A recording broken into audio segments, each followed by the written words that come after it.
اللہ تعالیٰ نے اس کائنات میں 3 قسم کے عالم پیدا کیے ہیں۔ ایک وہ عالم جس میں خوشی ہی خوشی اور آرام ہی آرام ہے، غم اور تکلیف کا کوئی شائبہ نہیں، یہ جنت کا عالم ہے۔ دوسرا وہ جس میں تکلیف ہی تکلیف اور غم ہی غم ہے، اس میں خوشی اور آرام کا کوئی شائبہ نہیں، یہ دوزخ کا عالم ہے۔ اور ایک عالم وہ ہے جس میں خوشی بھی ہے اور غم بھی ہے، راحت بھی ہے اور تکلیف بھی ہے، اور یہ عالم دنیا ہے۔ لہٰذا اس دنیا میں آج تک نہ کوئی ایسا انسان ہوا ہے، نہ ہو سکتا ہے جسے کبھی نہ کوئی تکلیف پہنچی ہو۔ انسان خواہ کتنا ہی دولت مند ہو، کتنا ہی با اختیار ہو، کتنا ہی نیک اور متقی ہو، اسے دنیا میں خوشی کے ساتھ غم سے اور آرام کے ساتھ تکلیف سے ضرور سابقہ پیش آئے گا۔ بڑے بڑے پیغمبر بھی تکلیف اور پریشانیوں سے گزرے ہیں، لہٰذا اگر کوئی شخص یہ چاہے کہ مجھے اپنی زندگی میں کبھی کوئی تکلیف یا صدمہ نہ پہنچے تو وہ اس دنیا کی حقیقت ہی سے جاہل ہے۔ اس کی یہ خواہش کبھی پوری نہیں ہو سکتی، کم اور زیادہ کا فرق ضرور ہو سکتا ہے، لیکن تکلیف اور صدموں سے بالکل نجات اس دنیا میں ممکن نہیں۔ لہٰذا اس دنیاوی زندگی میں ہر شخص کو کسی نہ کسی شکل میں تکلیفوں اور غموں سے سابقہ ضرور پیش آنا ہے۔ اگر وہ بے صبری کا مظاہرہ کرے، ہر وقت جا بھیجا اپنے غموں کا دکھڑا روتا رہے اور اپنی تقدیر کا گلہ شکوہ کرے، تب بھی اسے غموں سے بالکل نجات نہیں مل سکتی۔ لیکن اس صورت میں ایک تو وہ ہمیشہ ہمیشہ تکلیف کی گھٹن کا شکار رہے گا، دوسرا اس بے صبری کا بہت بڑا نقصان یہ ہوگا کہ یہ تکلیفیں جو اس کے لیے اجر و ثواب کا ذریعہ بن سکتی تھیں، ان کا کوئی اجر بھی نہیں ملے گا۔ اس کے برعکس ایک انسان وہ ہے جو تکلیف اور صدمے کے موقع پر یہ سوچتا ہے کہ یہ چند روزہ دنیا کی تکلیف ہے اور دنیا کی تکلیفوں سے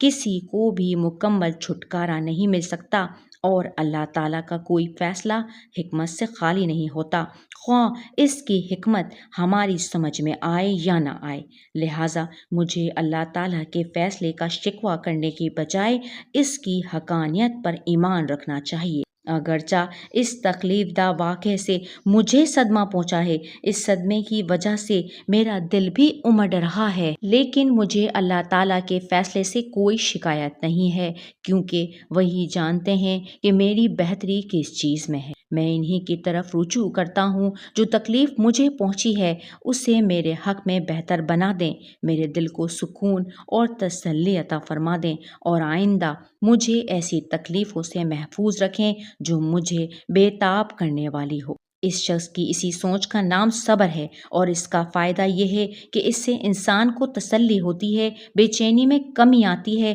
دل کو قرار نصیب ہوتا ہے، اور دوسری طرف جو تکلیف پہنچتی ہے اس پر اللہ تعالیٰ کی طرف سے بے حساب اجر ملتا ہے۔ قرآن کریم کا ارشاد ہے، انما یوفی الصابرون اجرہم بغیر حساب، بلا شبہ صبر کرنے والوں کو ان کا ثواب بے حساب دیا جائے گا۔ یاد رکھیے، کسی تکلیف کے موقع پر دل میں صدمہ پیدا ہونا کوئی گناہ نہیں، بلکہ تکلیف اور صدمے کے موقع پر بے اختیار جو رونا آ جائے وہ بھی بے صبری میں داخل نہیں۔ بے صبری یہ ہے کہ اللہ تعالیٰ کے فیصلے پر اعتراض اور شکوہ شکایت شروع کر دے۔ اگر دل میں صدمے کی آگ سلگ رہی ہے، آنکھوں سے آنسو بہہ رہے ہیں، طبیعت پریشان ہے، بار بار رونا آ رہا ہے، لیکن انسان اللہ تعالیٰ کی تقدیر کا شکوہ کرنے کی بجائے اللہ تعالیٰ کی حکمتوں پر ایمان رکھتا ہے، تو اسی کا نام صبر ہے، اور اسی پر اللہ تعالیٰ کی طرف سے بے حساب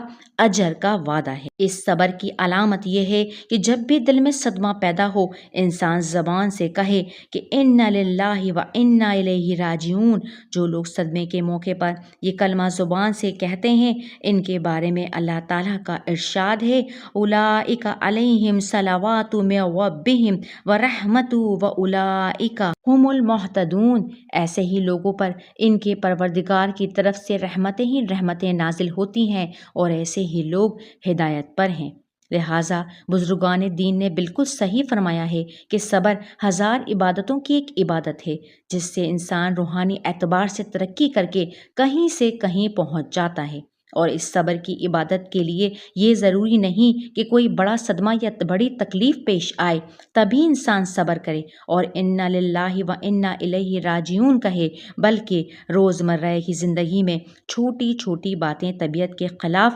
پیش آتی رہتی ہیں، ان پر بھی انا للہ پڑھنے کی عادت ڈالنی چاہیے۔ حضرت ام سلمہ رضی اللہ عنہ فرماتی ہیں کہ حضرت صلی اللہ علیہ وآلہ وسلم نے ارشاد فرمایا، اذا اصابت احدکم مصیبت فلیقل ان للہ و انا الیہ راجعون اللہم اعدک احتسب مصیبتی و اجرنی فیہا و ابدلنی خیرا منہا، یعنی جب تم میں سے کسی کو کوئی تکلیف پہنچے تو اسے چاہیے کہ وہ یہ کہے، انا للہ و انا الیہ راجعون، یا اللہ میں اس تکلیف پر ثواب کا طلبگار ہوں، مجھے اس پر اجر عطا فرمائیے، اس کی جگہ مجھے کوئی اس سے بہتر چیز عطا فرمائیے۔ نیز حدیث میں ہے کہ ایک مرتبہ آپ صلی اللہ علیہ وآلہ وسلم کے سامنے چراغ گل ہو گیا تو آپ صلی اللہ علیہ وآلہ وسلم نے اس پر بھی انا للہ و انا الیہ راجعون پڑھا۔ اس سے معلوم ہوا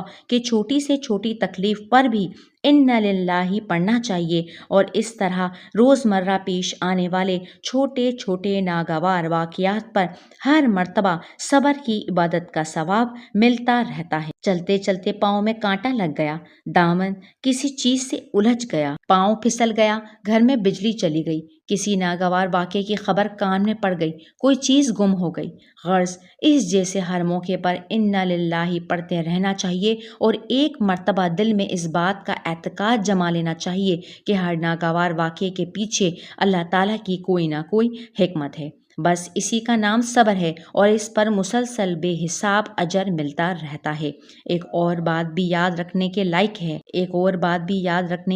ہے کہ جس طرح کسی صدمے کے موقع پر بے اختیار رو دینا صبر کے خلاف نہیں ہے، اسی طرح کسی تکلیف کے موقع پر اس تکلیف کو دور کرنے کی کوشش کرنا بھی صبر کے خلاف نہیں۔ مثلاً بیماری آئی تو اس کا علاج کرنا صبر کے خلاف نہیں، بے روزگاری ہوئی تو روزگار کی تلاش صبر کے منافی نہیں، بلکہ یہ تمام کوششیں بھی کرتے رہنا چاہیے، اور تکلیف دور ہونے کی دعا بھی، بلکہ تکلیف کی شدت میں کرہانا بھی صبر کے خلاف نہیں، کیونکہ صبر کی حقیقت صرف وہ ہے جو اوپر بیان کی گئی ہے کہ انسان کو اللہ تعالیٰ کے فیصلے پر کوئی اعتراض اور شکوہ نہ ہو، اور وہ زبان سے انا للہ و انا الیہ راجعون پڑھتا رہے۔ کہنے کو یہ ایک مختصر عمل ہے، لیکن اللہ تعالیٰ کے ہاں اس پر جو اجر و ثواب لکھا جاتا ہے، اس کا تصور بھی اس وقت ہمارے لیے ممکن نہیں۔